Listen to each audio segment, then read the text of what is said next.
Hi, everyone. Welcome to VCTV. We have new faces today, and we have got three speakers from Singapore. I'm so excited. Singapore raising bar on my sessions. So I'm really happy. So VCTV is the venture capital TV from La Token. Those of you who are regular speakers, you know the motto, the goal of VCTV is to connect investors with founders and startups. Because due to coronavirus, we couldn't go on roadshows, couldn't meet each other physically at conferences. So the whole idea was to bring that experience somehow digitally, and and there you are.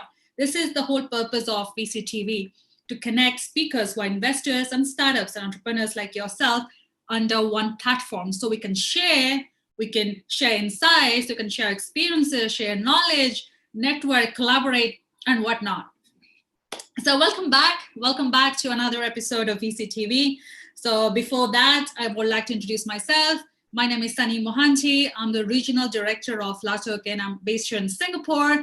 I host these shows Monday till Friday. Now I host it twice in a week. So it's 6:30 p.m. Singapore and 8 p.m. Singapore. How about that? Because I love VCTV.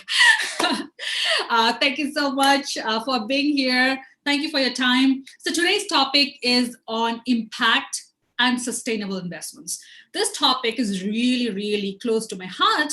And as I have been moderating or hosting this topic, I have learned a lot from our seasoned and experienced speakers. I have to admit, I wasn't aware before I started moderating, what was impact, what sustainable investments were, or what the whole thing is about. However, thank you to the speakers.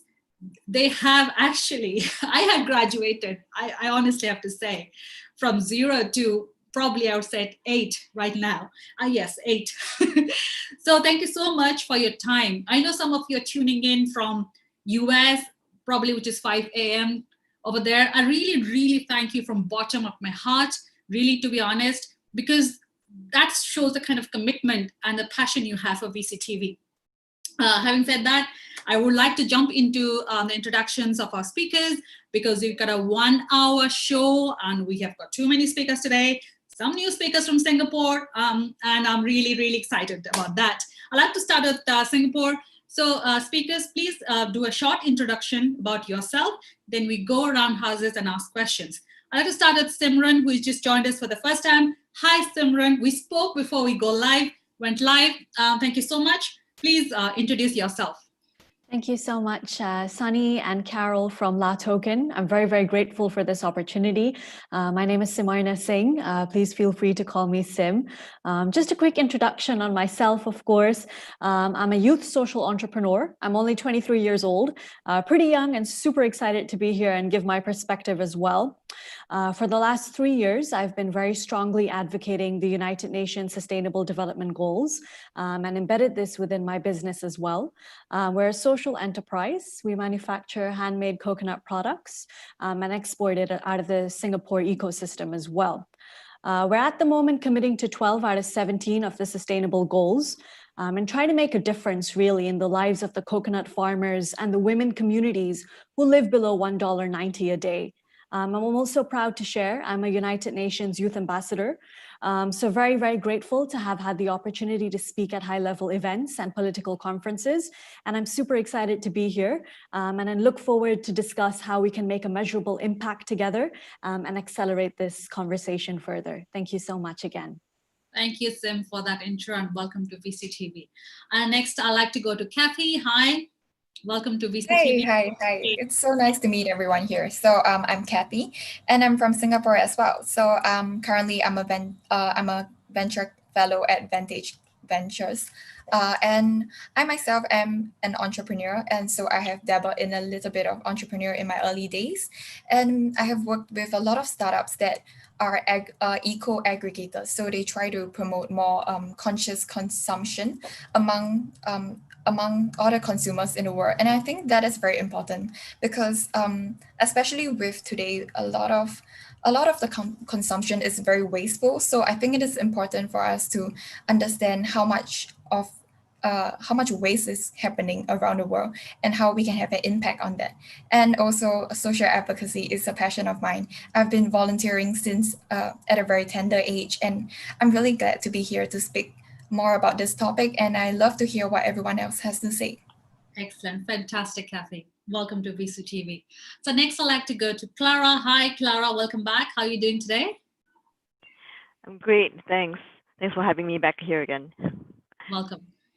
Please help introduce yourself to the speakers that we have today. Sure. Hi, everyone. I'm Clara. I'm the General Manager of XNode in Singapore. Our headquarters is in Shanghai, and we work with Enterprise Singapore, the government, to send Singapore startups to China. We provide them with market access in China, but also together with our European arm, we build deep tech ventures from Singapore to assess the rest of the world. And these ventures are sustainable, and they are solving societal challenges, mainly solving the problems of the UN SDGs, really. Excellent. And welcome back, Nora. Next, I'd like to go Florian Malta. Hello, Florian. Welcome back. How are you? Hello, Sonny. Yeah, thank you. I'm doing well. Still in Malta, at least for the next months, I guess. Right. Yeah, I'm a social entrepreneur and serial entrepreneur. I started in the tech space. Now I run a cryptocurrency called Nico. It's a stable currency for the common good.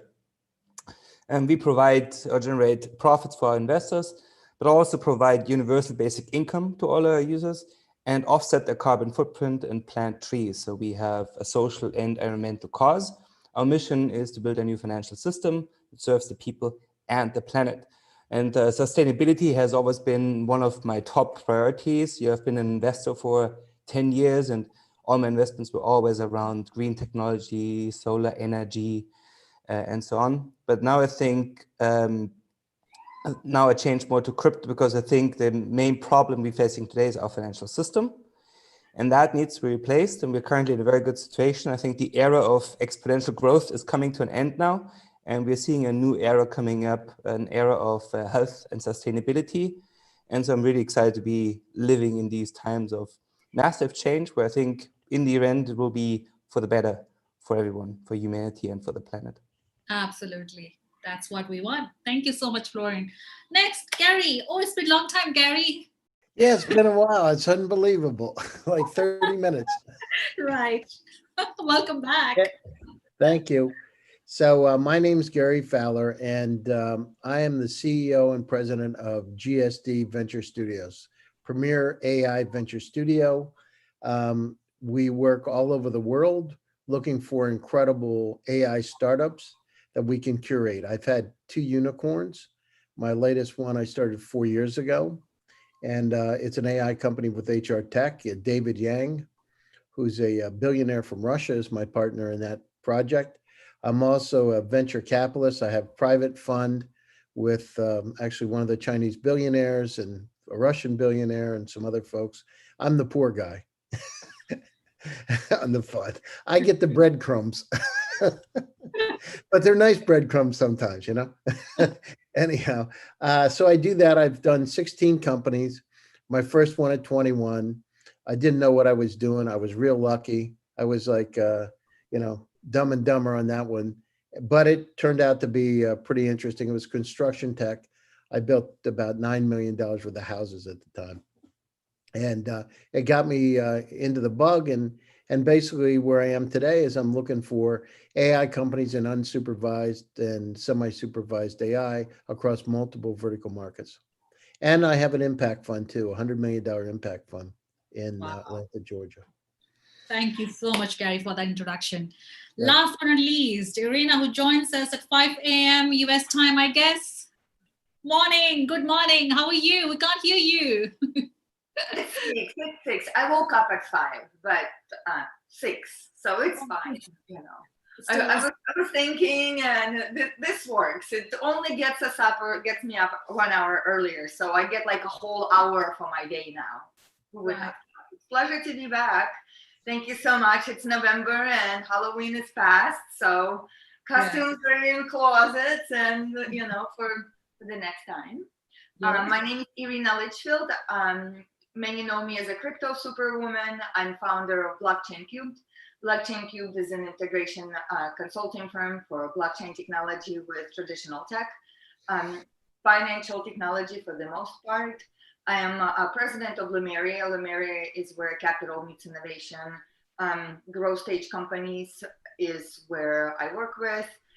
Changing the way we do business in global capital markets is my goal. You know, the finance industry is broken, and I'm working on fixing this. So, as Florian said, very, very well, I agree with you 100%. It's a pleasure to be here. Impact is important. Impact investment is important.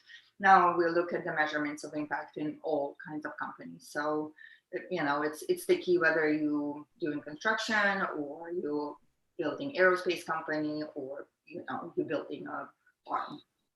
Thank you so much, Irena. I have to admit, I have learned a lot from Irena. So guys, we are all done with the introductions. Let's go for the questions. I have a lot of questions for Sim as well, because Sim shared some kind of information before we went, before she came into the show. Sim, can you just tell us about the trends in the field of sustainable investments? What's happening in the space? How is the space moving or evolving?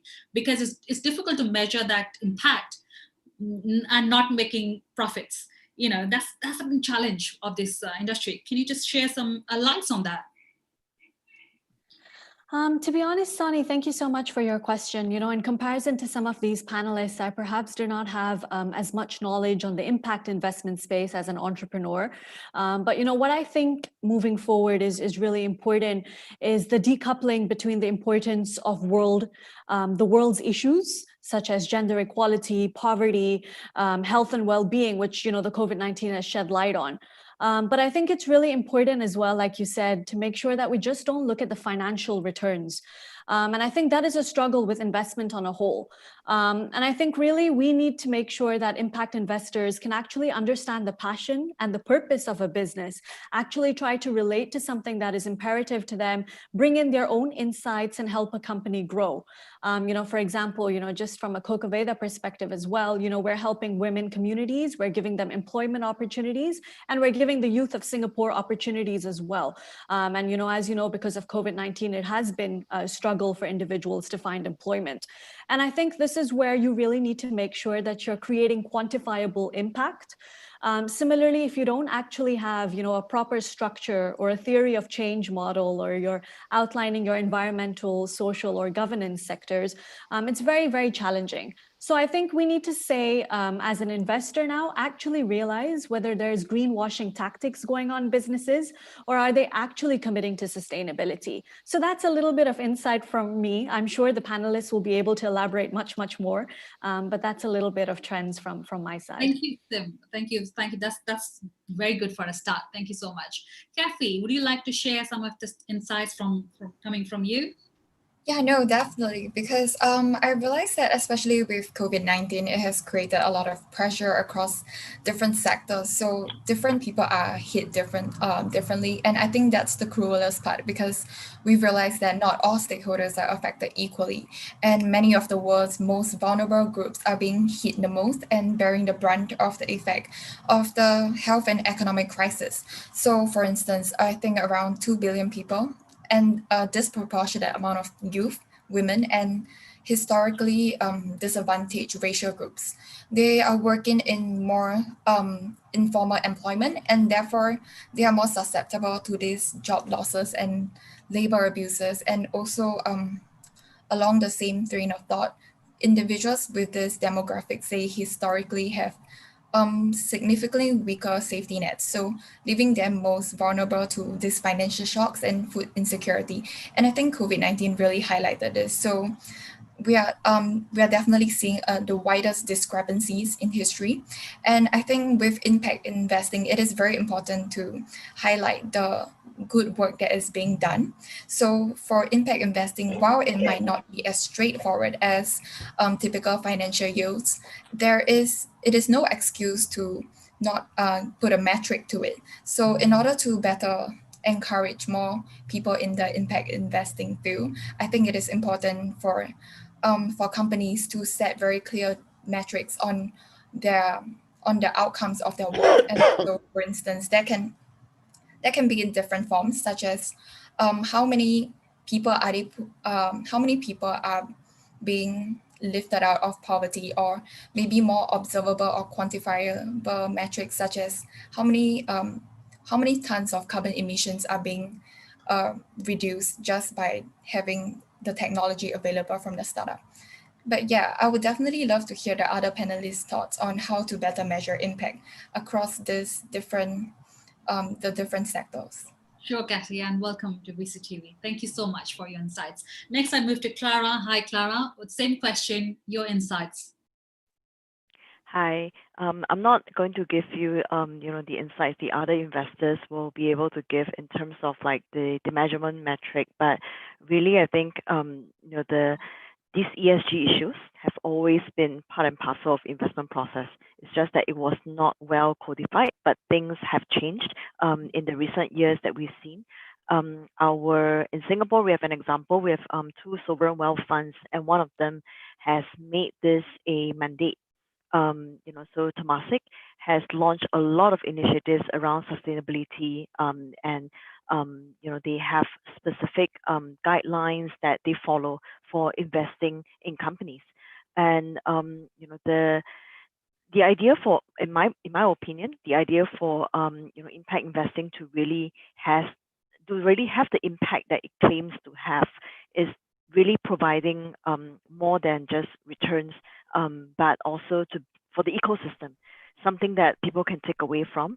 For instance, providing them with access to, providing the companies that the investors invest in, providing them with access to like network, mentors, and basically building that brand as a something to attract top talent to contribute. So it's not just about the dollars and cents, in my opinion. Yeah, correct. Absolutely. It's not about the dollars and cents. Absolutely, Carol. Thank you so much. Florian, over to you now with the same question.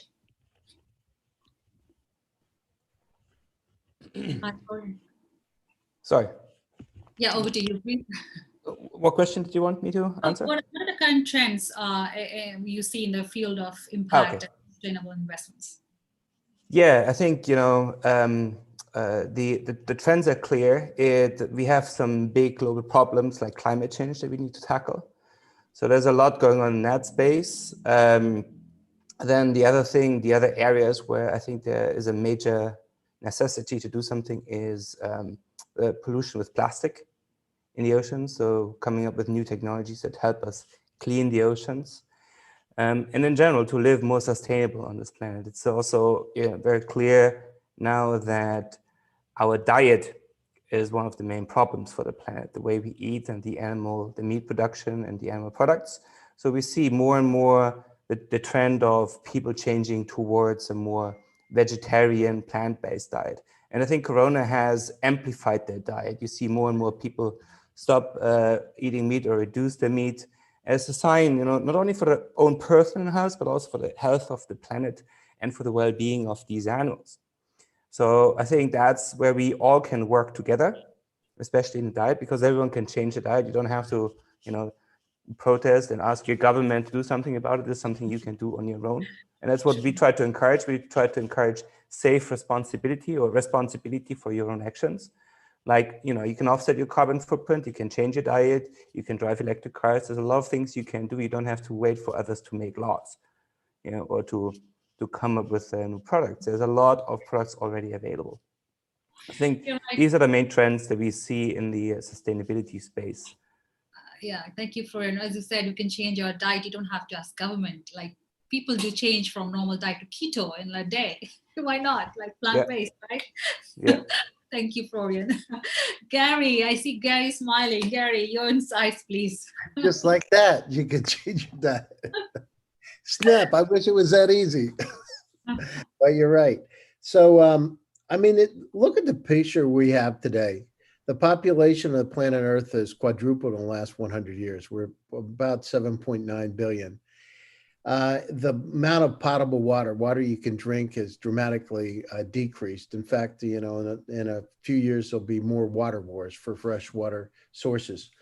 I remember a few years ago, one of the Princeton professors I met out at Caltech, and a company was formed called Planalytics, a long-range weather forecasting. And his name's Irving Crick, extremely famous, one of Einstein's students. I met him when he was 80 some years old, incredible guy. Anyhow, we had discussions because he had a long-range weather forecasting model. The company's called Planalytics today. And I spent 9 months with him, working with him. And some of the things he would tell me about weather were just incredible, right? It's a non-reoccurring phenomenon, or it's a recurring phenomenon, but it doesn't happen linearly. It happens in patterns over time. And think about how much weather has an impact on our business and where we are today. So if we look at it by 2050, South Vietnam will disappear the way we're going right now. Alexandria, Egypt will be gone, and most of Shanghai. Miami will be underwater. Fort Lauderdale will be underwater. Key West, Florida will be underwater. The average since 1957, the levels that have come up, and I'll tell you Florida because I happen to be coronavirus locked into Florida, not Silicon Valley where I normally am. But it's up 8 inches on the beach in the Keys, 8 inches. The entire state of Florida has averaged 26 inches above sea level.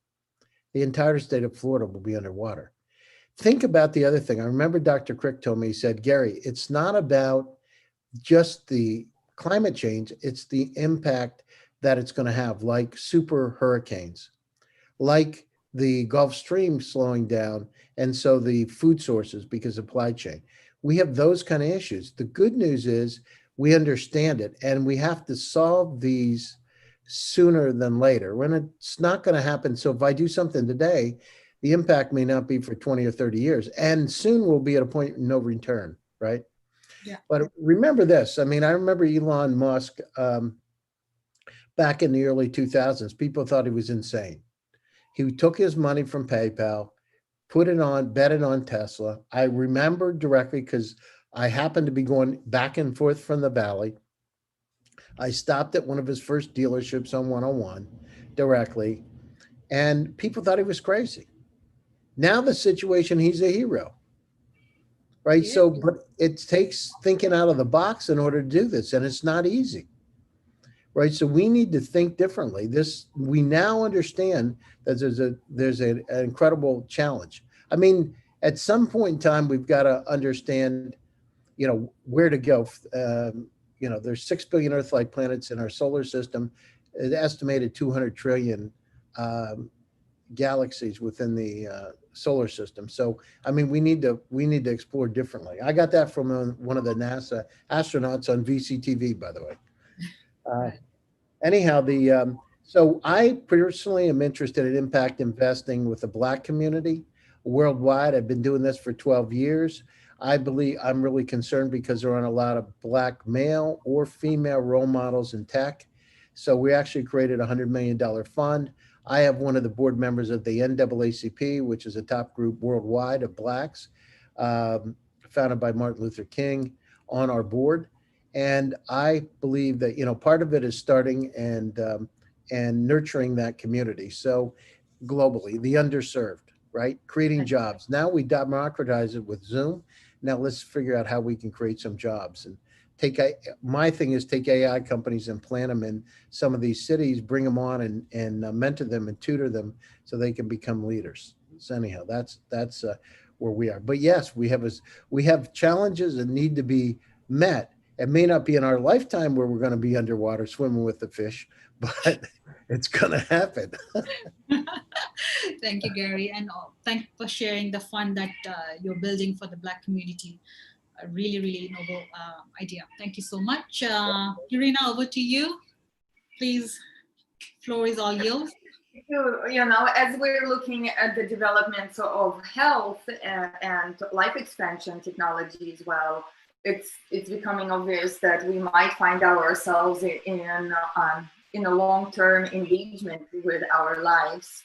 And so, Gary, maybe we will, and hopefully we will.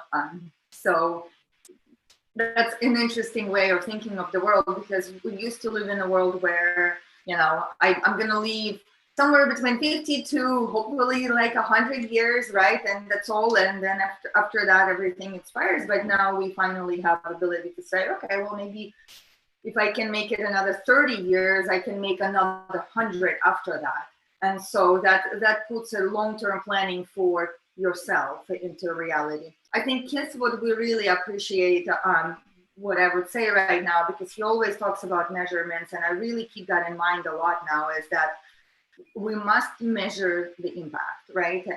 We need to understand what impact is, and in order to understand that, we measure it. And in order to measure it, we need to think how we do that. And basically, we can measure impact in food, water, air, and health, right? So if there's any of those aspects that what you're doing, what you're building in your company, you can measure that impact, it really is great. And the reason is because then investors, it's much easier for them to invest in, right? A lot of impact is happening in a space development, actually. What we're doing for the space exploration and space settlement directly affects our lives here. And bringing it back to space again, interestingly, many people who are the stars of the space exploration right now are driven to do what they're doing because they want to save our planet, because they want to make our planet better, right? So Milano wants to build a settlement on the Mars. Jeff Bezos wants to take the kind of a industrial production into the outer space, and it's everybody is motivated by saving our planet. And I think that's really great messaging, because those that are doing most amazing jobs, those that went and moved the mountains, their motivation is to save our planet, to make our planet better. And that, to me, that's wonderful. Obviously, whatever innovations we look at, we see that impact is at top of our minds. I mean, look at the beginning of the year. Nobody cared about. Most of people did not care about food, water, or air. And as soon as our current reality started becoming what it is right now, it became really obvious that we care. We care about the quality of air, for example. So air filters, indoor air filters have increased in sales dramatically. The kind of a health products, the nutrients, the kind of a health supplements business are growing. They're just growing and expanding at such a large scale. People really care. They care about how they breathe. They care about how they eat, and they have time to kind of slow down, be back at home, and say, okay, it does matter. It matters. I care about what I breathe. I care about the water that I'm drinking. Obviously, we do have a lot of people that are in a not great position right now. I'm sure many of you heard about the kind of a economy of K, right? So those that are privileged, they're doing very well. And you'll see that a lot, that they will say, we're doing great, everything is great, things have been better than ever, besides the fact that we're not traveling. And a lot of people are still traveling and are back to traveling. But those that are on the bottom, for them, it's getting worse and worse and worse. So I think that one of the solutions we need to find is to be able to kind of stop that K, right? We need to elevate that bottom line keep going down, and kind of see how do we facilitate, how do we make us Zoomers more Zoomers, right? Those people that rely on physical labor to pay their bills and bring food to their homes and bring shelter to their families, they do not have ability to do what we are doing. And I think that this is I believe that AI, for example, is going to provide a lot of kind of adoption to maybe learning or interacting with people to help them make those changes. I always say emotional AI, and I think about you, Gary, and I think that that's such a beautiful thing. And emotional AI is an impact as well. Right. Mm-hmm. Irina, I think you're making a good point. I would like to add one more thing. I think Gary also mentioned before traveling to other planets. I think before we start traveling to other planets, we should learn how to live sustainable on our own first. Otherwise, we're going to be like the people in Avatar that went to another planet just to exploit that planet again. So I think that's the first step we have to do, start to live sustainably on this planet. And for this, I agree with Gary that, it's really important to have AI. I always wonder why, we have AI and these robots that can play with other kids, but we don't have robots that just clean up the beach or do these things that need to be done. This is where I think, we should put our efforts in to develop AI that helps us solve these problems, cleaning up the oceans, cleaning the beaches, planting trees, doing work that people don't want to do, and help us fix the issues or fix the problem we are causing. Absolutely. I want to add something though. So it's interesting what you're saying, and that's a standpoint of a lot of people. But when you start looking at why it's important for us to go and settle the space, it actually you will understand that it allows us to build a lot of innovation for living better on Earth. Because you see, the thing about it is space always tries to kill you, okay? It is not something where you go and float and things are beautiful and you just, it constantly tries to kill you. The margin for error there is basically non-existent, right? And what that means for us? Well, it means that we need to start thinking of solutions that are going to be lasting. Solution, you cannot, if you make a mistake and your air turns into poison, it's not like you can open the window and let the air in, right? You need to make sure that you can, for example, if you're settling, right, and you need to build your garden needs to be working within the side of your environment. And so when we start thinking about it, we understand that the solutions that we need for space directly affect the way we live here on Earth and improve our lives here on Earth. So, and that's why a lot of space companies during this time have pivoted to creating solutions to actually consumers here on Earth, and not just kind of creating business for when we do the settlement.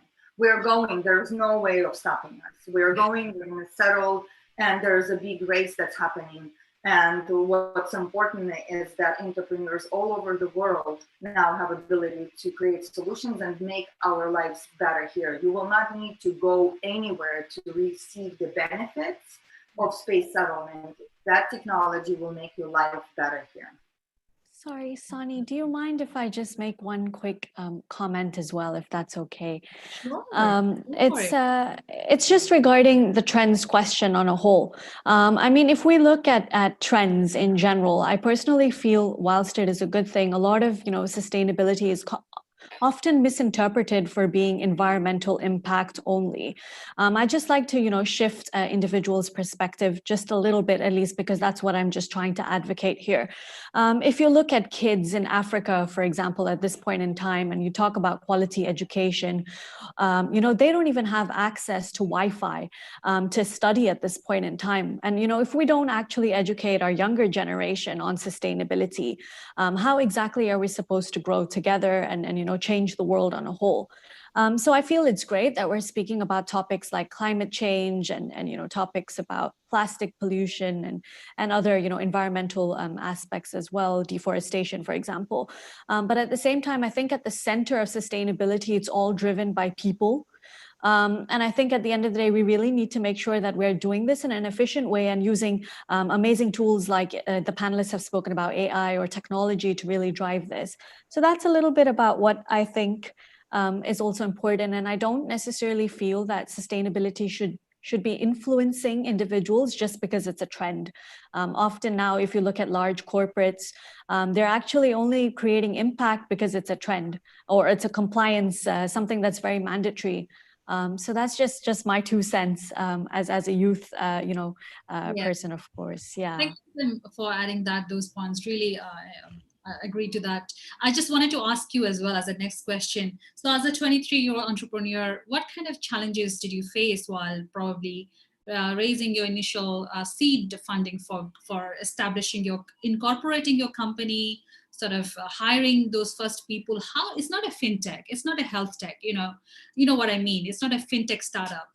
People are more like, they want to be in the banking and the finance world. And even those, as you rightly said, the sustainability is something that the enterprises are creating, not so much, individuals like us, for how easy, how difficult it was for you to raise your first round of funding, and how did it go about, and what advice do you have to founders who are struggling to get their first round of funding in impact or sustainable field? Sure, Sonny. I'll answer this question in a couple of sections, of course. Firstly, we're still applying for funding, so we've not, closed the deal. We've signed a few agreements, but it's still under discussion. There are quite a few aspects, when you look at sustainability, but I'd just like to link this at least to my own business. We are a health and wellness social enterprise, so we've manufactured the products, but we're using blockchain traceability to really make sure that we're quantifying the impact that we're making. So each of the boxes that are coming out of Singapore are going to have a QR code, so the consumer can actually see who made the product. So giving our women digital identities and creating this inclusive business model, tracing it back to the farm, actually showcasing this organic certifications. There's often this question whether our products are actually certified, uploading this. So we have a Silicon Valley blockchain partner who's supporting us. Similarly, of course, we're going to showcase which location it is at this point in time. So in a way, I think a tech element and a tech story is extremely important. It is the future, and I think the COVID-19 has only amplified this. We also are using majority of our assets all, digitally. So we're using e-commerce platforms. With regard to some of your questions about, how challenging it is challenging, because I haven't just spoken to impact investors. I've spoken to investors in general. And the first question that they ask, as Clara, very well said, it's the dollars and cents. What is your return on investment? What, profits are you bringing? How fast can you scale? And how fast can you triple or more, my money? And so it's tough to explain, as at least as social entrepreneur, that yes, we, in the long run, will be able to be bankable in the future, but in the beginning, it might be, initial growth. And so it's really a conversation that needs to be discussed with like-minded investors, people who believe in your passion. And I think there needs to be a strong relationship. And I think, honestly, in the future, impact investment is really going to be the next big thing. So I hope more companies can do better work together. So that's a little bit of my insight. Thank you, Sim. Thank you for sharing those. I mean, it's really, encouraging for other founders in social space as well. Kathy, I'd like to ask you in continuation to what Sim said, her challenges, in terms of investors. So what are your advice in terms of best practice? I mean, as an investor, if between a fintech startup and a health tech or a social impact startup, how do you see, like, which one you're going to, I mean, you're sector agnostic, I know that, but still your views when it comes to investments. Right. No, I was just listening to what Sim said, and I totally agree with what she's trying to get at, because I think it is very difficult to quantify the impact of startups that are focusing more on impact and raising awareness on impact. And even though we had a rousing discussion previously about how to measure impact, I feel that we couldn't really come to terms with what exactly are the metrics. And I think that in itself presents a great opportunity, because it is very difficult to draw meaningful conclusions about impact investment performance, especially because it is still gaining traction and it is up and coming new form of investment that we are not yet used to. So there is a lack of available data from previous years. There is a very short history of the industry as a whole, and the returns are definitely very uncertain. So the lack of clarity over the sort of appropriate definition of market return actually presents a great opportunity for us, because there is a lot of chances for us to improve and redefine the way how capital can be allocated and how these returns can be measured. And it also appears that I think right now we are moving towards the right direction to achieve these aims for the benefit of startups or any groups that require more funding to tackle social and global issues at large.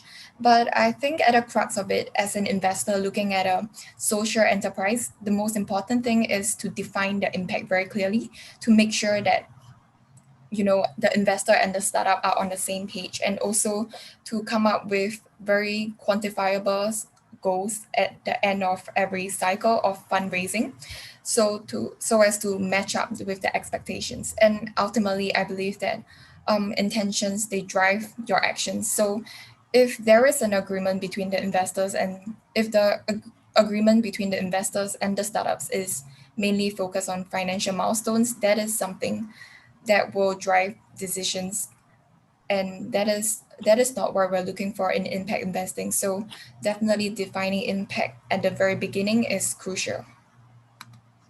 Intentions drive actions. Thank you so much, Kathy, for those inputs. I mean, really good points. Thank you so much. Very quickly, Clara, conscious of the time, 20 more minutes. So would you like to add something about the metrics to measure impact in investments and what challenges do startups face?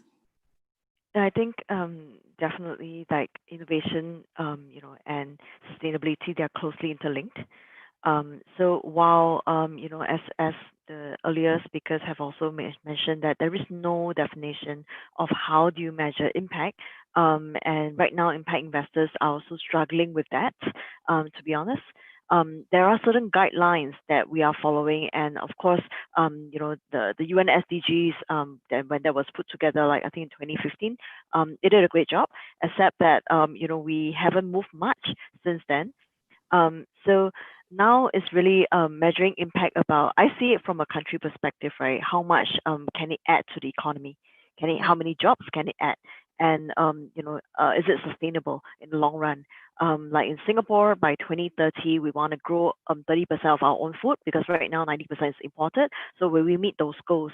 So those are the metrics I think at the country level we can look at. It'll be relevant for Singapore, and I think our government has taken an approach to really quantify that. But does it work for in Germany or in America? I think they have very different metrics to look at. Yeah. Right. Thank you so much for sharing those metrics, Singapore-centric as well. Thank you so much, Clara. Florian, you've got something to say on the impact. Please go ahead. Yes, I would like to add a little note on how to measure impact, and agree totally with what Kathy Lucha said, but also with Sim's comment on education and the social aspect.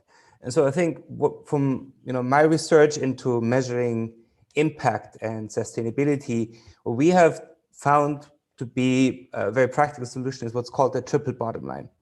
So you're measuring not only the profit you generate for like investors and people involved, but also the social impact and the environmental impact. So you have these three balance sheets, more or less. One is the financial balance sheet, managing, capturing your financial output, which should be positive.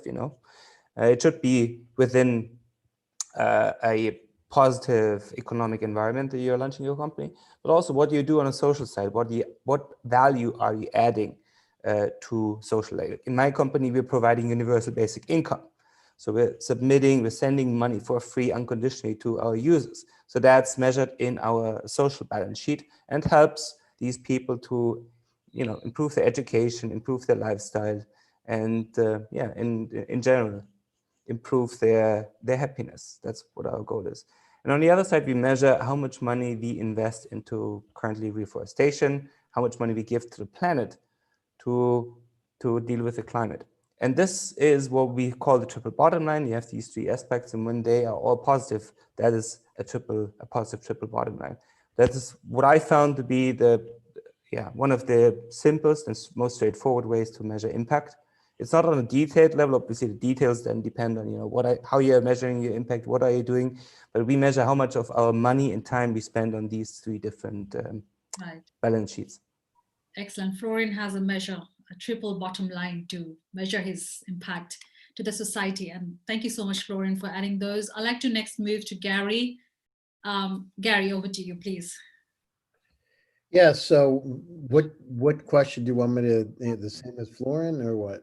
Yeah, how to measure impact, and because startups, as Sim rightly said and Kathy rightly said, startups are always facing challenges in terms of when investors are asking how exactly I'm going to measure the impact. If we invest, we need to see your profits. So what's your advice to those investors and startups? I mean, the thing is, it's, the one thing is you look at it, Sonny, and it's, the one thing I keep close to the heart is that with each one of these projects, and I've had discussions with, NAACP, met with lots of folks about it. The one thing is show that you've got a sustainable business model, that the company's a real company, that's a revenue generating company. I mean, not something that's just entitlement, right? That actually is something that is going to make an impact and difference. So whenever I do that, no matter who it is, I want to make sure that there's an impact and they're generating some revenue and they're accomplishing the goals. So it's bringing Blacks into the company that can help. I mean, it's not just a given. It's like, come on, we're going in this together. Let's build a company together and let's help. And we actually, one of my Black actor friends, actually, who's been my friend for many years, actually, I got him to go to Stanford and Harvard and take courses in AI. That he's a rapper, he's a movie star, he's all kinds of stuff. So he went incognito and did it. And, got into, it took a VP of business development job. Here's a, pretty well-known Black actor doing it just to prove it could be done. And he did it. And the situation is we need to set role models. We need to show results, right? From my perspective. So and what we do is we plant the hottest AI companies on the planet into the environment. So you know that they're going to grow and then bring people into these exciting times. And that from my standpoint, that's, measured as by the results that you get, right? And so one is we're accomplishing the social piece. Two is they're generating a real business that can grow and they can grow with it. So, and it's not going to happen. I did it in Russia, by the way. So in Russia, we were the first startup accelerator. People said, one is you couldn't have women and there weren't a lot of women that were in the startup world at the time. So we financed half of the class for female entrepreneurs. And now those female entrepreneurs have really grown out. We've had thousands through the Startup Academy, but they said it couldn't be done. What you got to do is you got to go out and mine it. Yes, you got to invest a little in the front end of it, but then you got to make it so it's a self-sustaining business. And that's it. Just keep it simple. This is like, if you're going to invest, how do you invest personally? You invest in something that's going to grow. Yes, that's the same thing. You do a little investment on the front end. So. Right. Great. That's diversity and inclusion. Thank you, Gary. Irina, over to you, please. Yeah, I think that education is really important. When we think about impact, we think about food, we think about water, we think about air, we think about health. And I want to bring organic into this because and that's why I'm saying education is important, because you see, organic practices are not best practices that bring impact or save our planet, nor are they good for your food. Organic practices is something that comes from 60s that was placed together by an organization. And for example, in organic practices, it's okay to use tilling. Tilling causes direct loss of topsoil. We have less than 100 years of topsoil. Watch Kiss the Land, okay? It's gonna explain to you exactly everything you need to know about regenerative farming. So I would say do not spend your money in organic, because it is just exactly that. It's that label, okay, that makes you think and feel good, but it does not bring good to our planet. And that's why really we want to think regenerative, okay? The sustainable word, if we think about it, we build the sustainable systems right now, okay? And we think that we know best right now. And then 100 years from now, we're paying, right? So the next generations usually pay for us building the sustainable systems. And remember, we've always, as humans, always think that we're better and smarter than anybody ever was, until the next generation comes and says, oh, those people, what were they doing? Didn't they see all this? We constantly must count on evolution. And if we're going to talk about impact, we must talk about regeneration. And again, organic is actually bringing a lot of problems into the world, because it does a lot of bad. It is not good. It's just exactly that. It's that label that allows you to charge more and cost more too. It's not actually the most profitable or best way for us to make an impact. So I'd like to finish with that. We need to make better analysis. We need to understand better what impact we're doing for our planet. And the biggest crisis right now is the loss of topsoil. And I've said that once, I said that twice, I said it 100 times, and I will keep repeating it. If you guys watch the movie Kiss the Land, you will see that basically based to assessments that they're saying there, it's less than 60 years. That means that many of you are going to see, if we don't do anything, we're going to see hunger all over the world.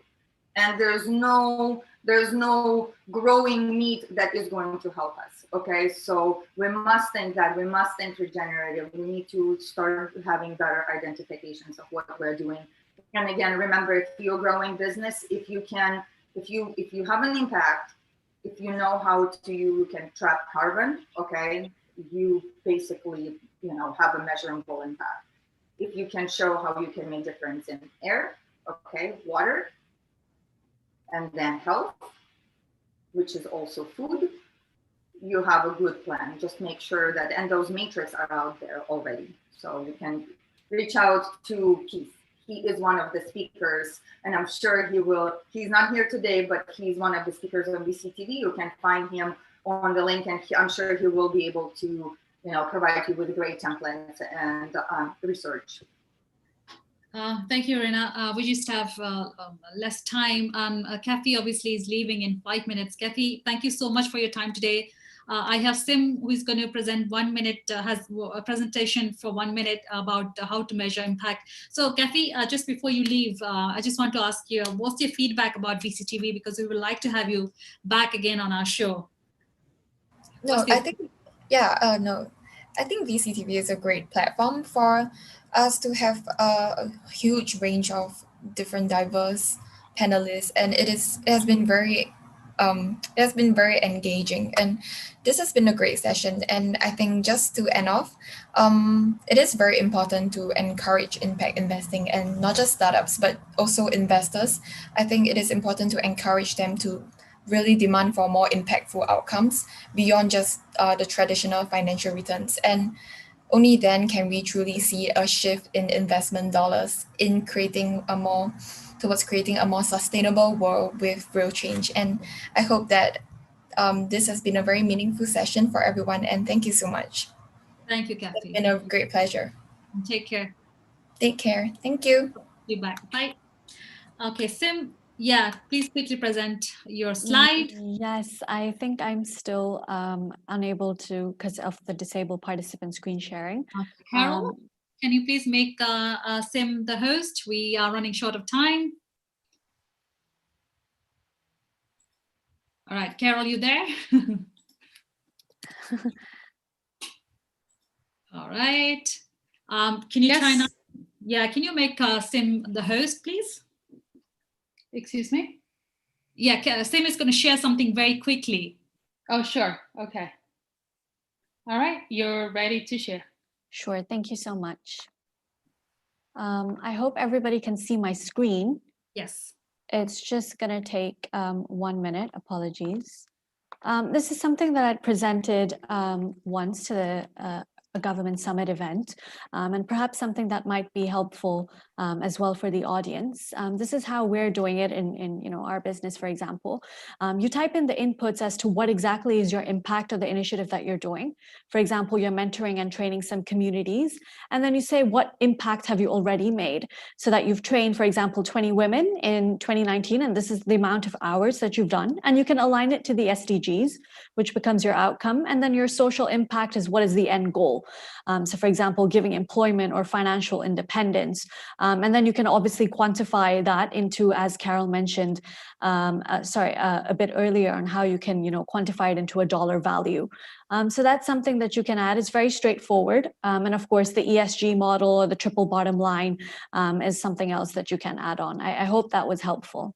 Sim, that was really quick, as you rightly said. Thank you so much for that. Yes, I mean, obviously, yeah, quite impactful in that sense. Okay, great. We just have 6 more minutes before we close. So I just want to take some closing remarks from the new speakers. Obviously, Sim is here. Sim, what's your closing remarks for the session tonight and the feedback about VCTV? Because we would like to have you back on the show. Sure. Thank you so much. So I'd just like to obviously, end with thank you so much again, VCTV and of course La Token for the opportunity. My closing remarks really is that in order to really close and make sure that we're no longer widening the gap for inequalities and creating a better world for our future generation, we really need to focus on conscious capitalism and conscious consumerism.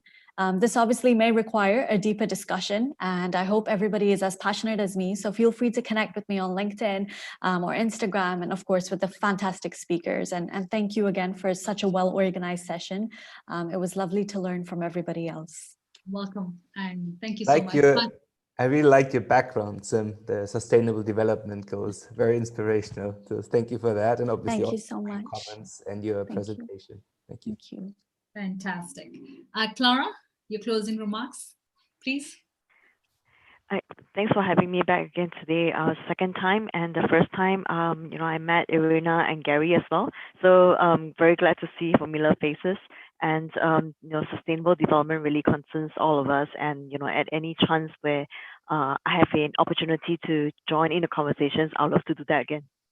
Thank you. And what's your feedback on VCTV before we go offline? I think it's great. I think every time I come, I get a different experience and I meet different people. We get involved in different topics. But one thing is for sure, I think everybody is very passionate about what they do. It's very inspiring. Thank you so much. And we're definitely going to have you back. Thank you, Clara. Florian. Okay. Yeah.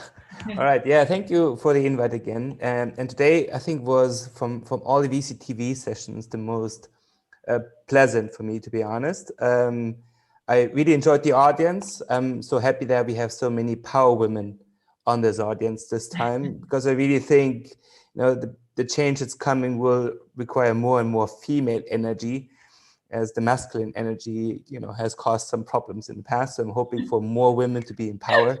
And I'm glad that young women like Sim are taking initiatives here, and that so many of you, have started your own businesses and have become entrepreneurs. So I also found it interesting that we have a lot of people from Singapore in today's discussion. I know Singapore is one of the leading places for sustainability, the green city. It's a bummer because I wanted to spend a month in Singapore in May, but that's where COVID really prevented me from traveling there. But I hope that I will find the time there, because it's a city that inspires sustainability. And so I think it was no surprise to have so many female entrepreneurs from Singapore on today's call about sustainability. I would say great match. Thank you so much, Florian, for those kind words. Sim, well done. Thank you. So you've created a lot of impact today. I'm so grateful. Thank you so much for everybody's, encouragement, for the next generation. That really means the world. And I hope there are more people like you as well who really support our journey. Thank you. Thank you. Irina, your closing remarks, please. It's a pleasure to be here. I love our discussions, and that's the way we stay connected now all over the world and meet new people and see people that we already know. It's always a pleasure. I wake up extra early in the morning just to have these conversations with you guys, just to connect with you. And to me, at least to me, that means a lot. And I really appreciate you. I appreciate everyone that participates. I appreciate our audience.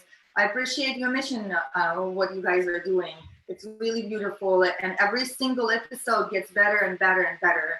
And there's so much more. So thank you. And I'm looking forward to being back. Thank you. And thanks a lot for your commitment besides the information that you share. Thank you. Gary, over to you, please. Yeah, and getting up early too, Irina. No, it's great. So closing thoughts, I think that, we, in fact, while we were on here, one of the NASA astronauts was rating me, and he and I had talked about sustainability about 2 weeks ago. It's we talk about a lot. The key is action taking place. So people talk about a lot about impact, but it's taking money out of your pocket and doing it, right? So it's across the board. So whether it's sustainability or social impact, I mean, there's a lot that needs to be done. In terms of VCTV, I think that this is great. Enjoy being here. I was up at 4 o'clock this morning. Now we're early because I got the wrong time. I was up. Oh, Anyhow, I was up this morning, so I love it. I mean, I can, I'm speaking 3 to 5 times around the world every day, whether it's on VCTV or my own shows, that kind of thing. So I love it. I think that getting the word out is critically important. And I have a daughter that's 23 that works for IBM in the AI group. And I have a son that's 25 that's a clinical psychologist, a socially oriented clinical psychologist. So there's a lot out there, and I'm glad that this generation's doing it. But I'm also the other thing is we don't want to forget that the intergenerational folks have a lot of practical experience and knowledge, and more importantly, the contacts to make stuff happen. And sometimes the startups forget about it. wow, Gary, that you shared some personal story today. Amazing. Thank you so much for sharing that with all the audience as well. I think it's very inspiring for. Sonny, I had to. You got your Minnie Mouse there. I had to talk about it today. All right, cool. I think it's not Minnie Mouse, it's Sim who inspired you. But anyways, I take the credit. Minnie Mouse takes the credit. Thank you so much, Gary, for those closing remarks and your commitment. I mean, 6 a.m., 4 a.m., like a competition, I guess. Yeah, I'm not sure what time it is anymore. At nighttime, I'm on with Asia, and morning early, I'm on with Russia. Then I got Bangladesh. Then I got Indonesia. I don't even know what time is anymore. Ooh. But Gary, I'm much more efficient. Sonny, we're much more efficient these days because of Zoom and not having to waste time traveling. So that explains the productivity, the efficiency of work, right? I mean, yes, basically. unbelievable. Much more efficient, many more meetings. And now that people have accepted it, we're in a whole new, I knew this was going to happen, right? People start to buy into it and it's going to change behavior, and it's happening. I remember when we got started in March doing these time frame. I mean, things have changed. People accept it now. Absolutely. It's a new norm. Thank you so much. We're at the end of the show. Founders who are looking to reach out to Gary, Irina, Florian, Clara, you can find them on our website. Go and look for them. And investors and speakers who like to participate in these panels and contribute their ideas and insights with other like-minded speakers, please go to our website and check us out. That's all I have to say. Thank you so much for your time and a very, very informative and I would say very energetic panel today, starting from Sim up until, I mean, goes further than that. Thank you so much. Thank you so much, making it fun, engaging. And I hope to see you back all in another session, another topic. Stay safe, stay healthy, and stay connected. Take care. Bye. Bye-bye. Bye.